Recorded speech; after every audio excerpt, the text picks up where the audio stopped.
I heard you were engaged and you need my help.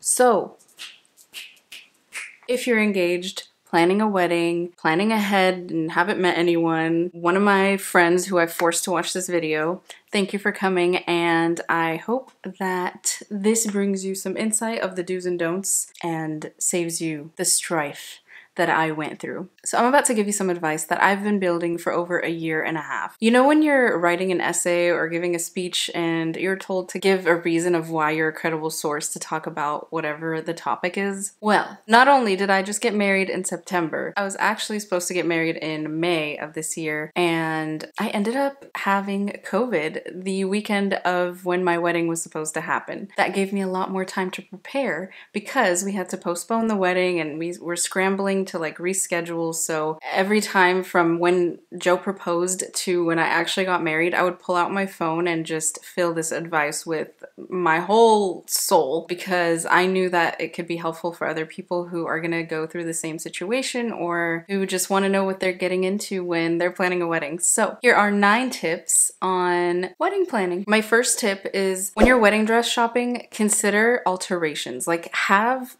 the alterations in mind, okay? It's gonna be hard to explain, so I will put pictures up on the screen. The straps were off the shoulders in my dress when I bought it, but I wanted the straps to be up here instead because it made me look longer instead of like out. When they were down here, they were like held by this little like very thin material, right? So when I went to my tailor, she didn't really give me advice on how to do this. She just kind of started cutting, which I was, you know, I said, okay, that's fine because I didn't think about it. Once she had the straps up here, the dress was so much heavier on me and I was not comfortable. One, I have sensitive skin, so once the straps were like relying on my skin right here to stand this entire wedding dress up, I was so uncomfortable. Not only that, but if you can use this material that was holding the straps in place in the first place, then that would be a good idea to use, you know? So if I had been advised that, that's wonderful and I would have kept it on there, but you can't always rely on your vendors or your tailor to guide you on certain things because they have a million other things going on and ultimately they can't read your mind. Definitely consider if you are getting a dress and you plan on making changes to it that are kind of significant to the overall appearance,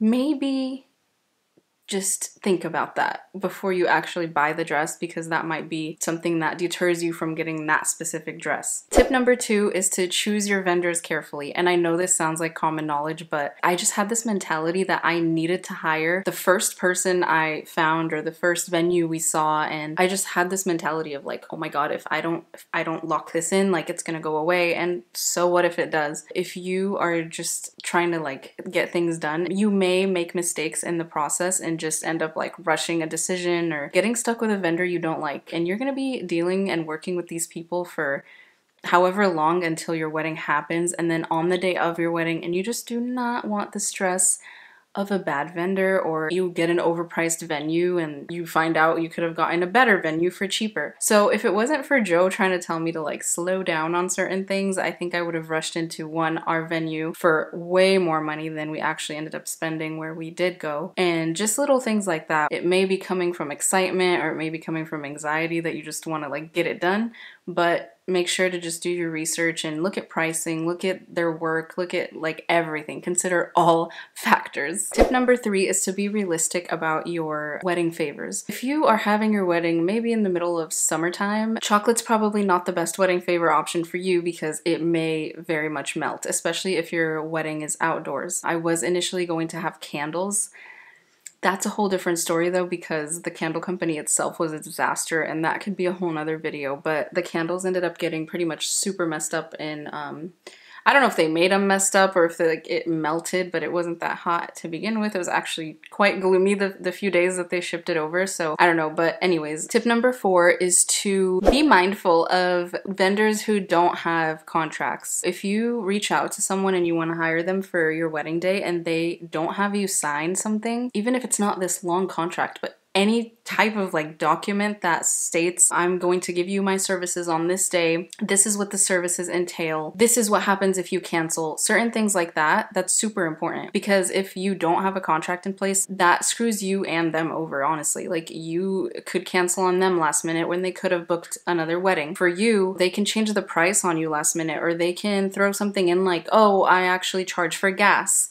Something like that happened to me too. You know, when I switched the venue, they were trying to charge me like $400 for gas. So craziness. And then with that being said as well, if you do see a contract and some verbiage is throwing you off, ask them questions about it. Hey, what does this mean? I'm not comfortable with like the way this is stated. Can you explain, or can we get this changed? At the end of the day, you are hiring them and you're paying them. So if something doesn't sit right with you, don't just sign because you're pressured to sign, or, you know, no pressure to sign.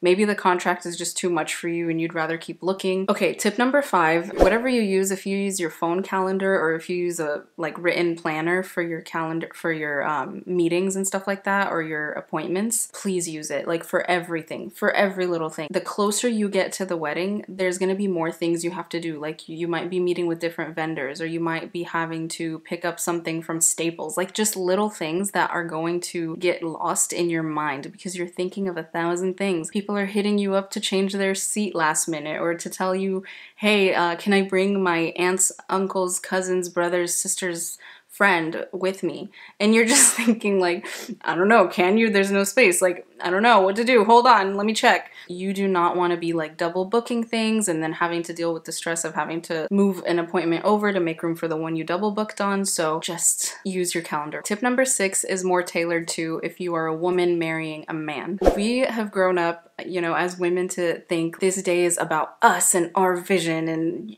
you know, everything has to be perfect and we're going to be making all the decisions and things like that. But your significant other might care about things that surprise you, which, you know, caught me off guard, for example, when Joe had input about things, because I was under the impression that, oh, men just don't care about that. You have to remember that this is their day as well. Like, it's not just about you. Sorry to have to drop this terrible news on you. And I'm not saying like don't have a discussion about it. You know, if it's something like that really means a lot to you or something, obviously that can be a discussion. You guys are at the end of the day getting married, and you should be able to talk about everything, let alone a preference for the wedding. When you do this, you'll look back and feel like you guys created this day together, even if it took a few too many conversations to agree on a color for your bridal party. Tip number 7 is to get a good wedding planner. I don't want to dive in too deeply into that one, but let me just tell you, you do want a planner the day of for sure. You don't want to be stressing about talking to vendors that day, or you don't want to be the point of contact for anyone. I barely even had my phone on me that day. Make sure that you like their communication style and you like their vibe and you feel like they're respectful, and, you know, the things that mean a lot to you in communicating with your vendors. Make sure to find that in your wedding planner, and make sure you're doing your research so that way you don't hire just anyone last minute just to have someone. Tip number 8, one of the ones that kind of seem like, well, duh, but when you're scheduling phone calls or something, or meetings with your vendors, make sure you throw in like a please confirm, because you're dealing with people who operate differently in general. If you have a phone call and you say, oh, let's shoot for Monday, you might need for them to confirm on Monday, hey, like, we're still meeting. They might be like, well, yeah, I told them on the phone that we're meeting Monday, so we're good, and they don't reply, and you think they're not coming because they didn't reply, and they get mad that you didn't show up because they, in their head, confirmed with you on the weekend. You know what I'm saying? So leave no room for doubt when it comes to that kind of thing. Just, hey, please confirm. Hey, I'm still seeing you tonight at this time, or I'm still gonna call you. Sometimes they're not gonna call you at the time you said. Just call them. Don't wait. If you call and they are busy, they'll just tell you that, and that's that. Final tip, number 9, is to expect anything from anyone. And what do I mean by this very vague statement?